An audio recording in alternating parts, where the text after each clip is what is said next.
O'tirib bo'linglar. Hozir sizlarga bir yangilikni o'qib beraman. To'g'ri, bugun 1-aprel, lekin afsuski bu hazil emas.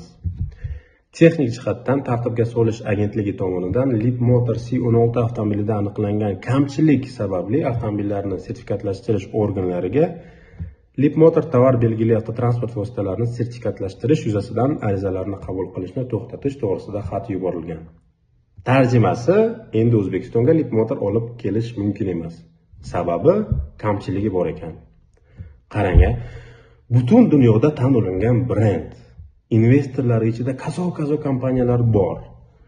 Yevropada rasman sotilyapti. Lekin kamchiliklari bor ekanda. Buni biz O'zbekistonda aniqlabmiz. Eslatib o'taman, mana shu aynan shu O'zbekistonda 30 yildan beri Damas avtomobili ishlab chiqarilyapti. Mana shu Damasda kamchilik yo'q. Har qanday standartlarga javob beradi.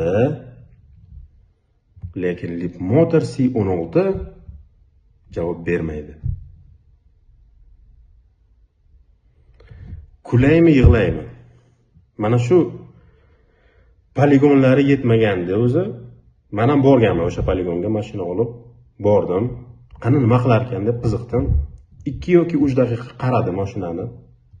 Eng qizig'i, men kirishim mumkin emas, ya'ni haydovchi kirmaydi, kiritilmaydi, ko'rmaydi nima bo'lyapti ichkarida. Ba'zi tanishlarim aytdi, ular qaramaydi, shunchaki sigaret chekib turadi, bo'ldi mashinada. Qanaqadir kamchiligini aniqlash uchun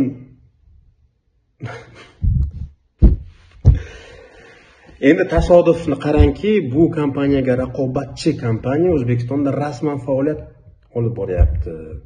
Mana zavod quryapti, deyishyapti. Endi bilmadim qachon quriladi u zavod. Ungacha Xitoydan tayyor mashina olib kelyapti. Hech qanaqa utilizatsiya soliq to'lamayapti. Mana bu narxlar oshishi ularga ta'sir ham qilmaydi. Mana endi bozorini ozgina chaqib bo'lgan Leapmotor endi kamchilikka ega ekan. Menga qiziq, keyingi kompaniya qaysi? Ya'ni qaysi kompaniyada yana kamchiliklar aniqlanadi? Izohlarda yozinglar.